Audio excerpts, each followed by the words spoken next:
Cena de um palco iluminado por luzes fracas, vindas de guitarras melancólicas representadas por letras introspectivas. Isso foi o Creed.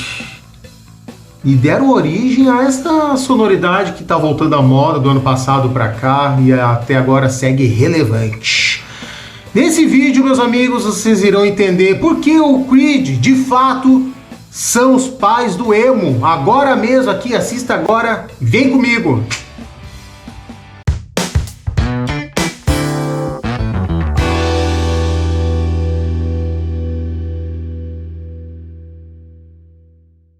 Fala, gurizada, beleza? Bem-vindos e bem-vindas aqui na Ponta da Agulha.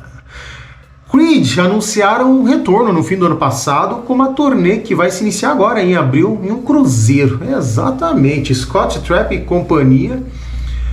Quer dizer, Scott Trapp, né, o guitarrista que acompanha junto com ele, que fundou a banda também, o Mark Tremonti, e o resto são músicos de apoio. Anunciaram este retorno, agora final do ano passado e agora em abril vão fazer shows.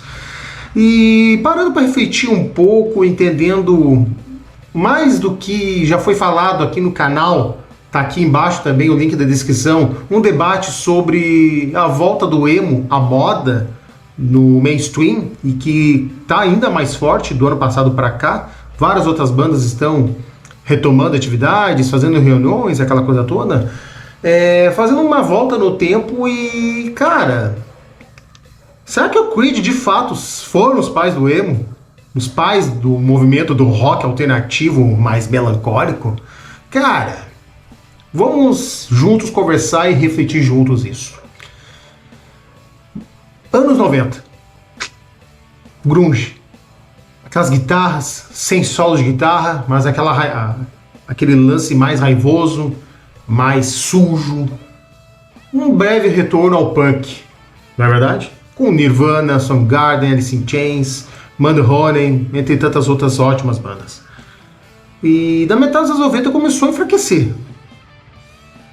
Para começar, a morte do Kurt Cobain, né? Que Kurt Cobain foi podemos dizer, o Elvis Presley dentro do movimento, eu diria, porque era o maior ícone, a maior força, o nome estava sendo muito holofote, né, a maior representatividade dentro do movimento era o Nirvana e especialmente o Kurt Cobain, a voz e a alma de toda aquela geração. O cara morreu, vítima das drogas, aquela coisa toda que a gente sabe, que aliás agora em abril vai fazer 30 anos da morte do Kurt Cobain. Que logo mais vai ter um vídeo, especialmente, obviamente, uma análise aprofundada sobre ele e a sua representatividade dentro da música, aqui na Ponta da Agulha. Mas o cara morreu e as bandas começaram a cair. Pearl Jam também, outro nome forte dentro da cena, e Alice in Chains também já estava em queda, em função também do Len Staley afundar nas drogas, Stone Temple Pilots também, com o Scott Weiland também, infelizmente, afundando as drogas. Então, cara, infelizmente, essas bandas, pode ver, né, não estavam preparadas para o tamanho, o impacto musical que eles viriam impactar dentro da cena nos anos 90. E o Creed, digamos, chegou atrasado nesse baile. Né? Era o último da fila. E os caras foram visionários nessa questão. Né? Se a qualidade da música é boa ou não, curte ou não, mas estou analisando de fato a visão e o time do momento, da fervorosidade musical que se estava acontecendo e ao mesmo tempo perdendo, aquela chama já estava se apagando. E os caras foram rápidos em mudar um pouco esse direcionamento. E aqui você vai agora entender o porquê que podemos denominar o Creed como os pais do emo.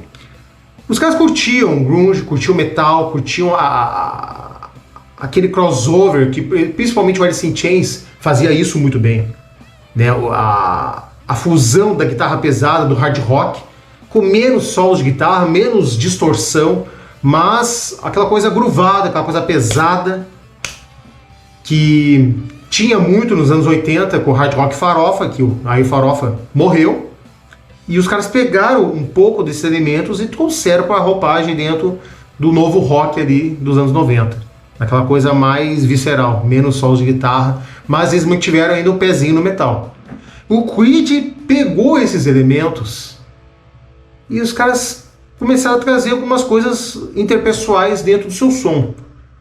A banda tinha, principalmente Scott Trapp, questões espirituais, emocionais muito marcantes dentro da vida dele, que estava afetando muito, e que isso se inspirou para trazer isso ao seu som, tornando os acordes das guitarras levemente pesadas, mas para algo mais melancólico, menos raivoso, menos fervoroso, menos aquela coisa suja, aquela coisa punk, aquele dedo na ferida diante aquele espírito contra a cultura, por algo mais harmonioso, algo mais suave. E assim se estendeu desde o primeiro disco, dos 3 primeiros álbuns principalmente da banda, que depois a banda parou e retornou em 2009, depois parou e voltou agora em 2023 oficialmente. E a partir disso, cara, foi um estouro imediato. A banda foi visionária nesse ponto. Tem que reconhecer isso, cara. Isso às vezes falta muito nas bandas, às vezes uma pequena mudança pode fazer diferença comercialmente falando para suas carreiras, né? Então, eles tornaram o som mais popular, partindo para algo mais melancólico, mais meloso, baladas, enraizadas de dedilhados, com alguns acordes de guitarra, sem solos de guitarra, sem nada mesmo, uma bateria linha reta, sem tanta complexidade rítmica, uma coisa mais reta, mas porém pesada. Cara, o público abraçou de corpo e alma. E a banda americana, Estados Unidos, abraçaram de vez. Cara, foi estouro total. Tanto que, se for colocar aí nas pesquisas, Creed tá entre as listas de maiores vendedores de discos de todos os tempos.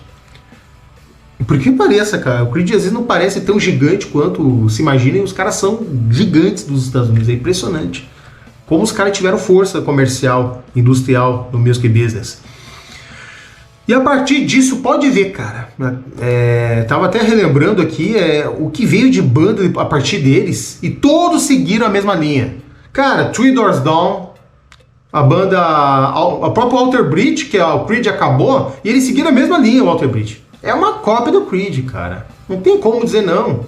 É uma cópia do Creed. O Seether, o Puddle of Mud, Furrow, Crossfade, Defaults, Brick and Benjamin, Nickelback foi também um outro grande expoente dentro do movimento. Aí depois, mais abaixo, ficou ainda mais melancólico. My Chemical Romance, Good Charlotte, Yellow Card, saca? Simple Plan, ficou ainda mais meloso. Mas o Creed não era ainda tão meloso, e aquele visual estético resgatado dos anos 80 do Gothic Rock, vindas principalmente do The Cure, eles não tinham esse lado. Era o lado meio mauricinho da coisa. E esta visão dos caras sacaram. Acabou o grunge. Se seguisse o lado grunge de raízes, a banda seria esquecida, ficaria no anonimato. Ou seria mais uma banda, mas sem ter alcançado o sucesso comercial dentro do movimento, assim como outras bandas não tiveram o êxito comercial. Saca? Os caras tiveram mudança, um time rápido, e mudaram para um direcionamento mais harmônico, mais melancólico. E disso, do final dos anos 90 para o início de 2000, foi ladeira abaixo no ponto de vista comercial, em termos de sucesso. Cara, total. Mas aí depois a banda acabou, aquela coisa toda. Aí loucuras do Scott Trapp, um cara sempre foi problemático, cheio de coisas, questões de espirituais. O cara queria pregar religiosidade dentro da banda. Então o cara foi muito problemático nesse ponto, não soube separar essas coisas, questão de drogas também. Então era um cara meio pancada cerebralmente falando, né? Mas isso é outro assunto, é outro porém. Nós temos que entender uma coisa, você de casa entender uma coisa, é o seguinte, cara. O Creed iniciou o movimento deste rock mais melancólico. E eles difundiram o movimento que muitas bandas e a indústria fonográfica captaram este lance, essa mudança musical dentro do rock, e lançaram bandas praticamente cópias do Creed. Cara, sonoramente eu não curto, não é musicalmente que me atrai, mas essa curiosidade, este insight chama muita atenção, cara. Que sim, que Creed difundiu o movimento, tiveram a visão mercadológica da mudança sonora quanto antes, foram os primeiros, e no mundo da música muitas vezes os pioneiros largam na frente, né?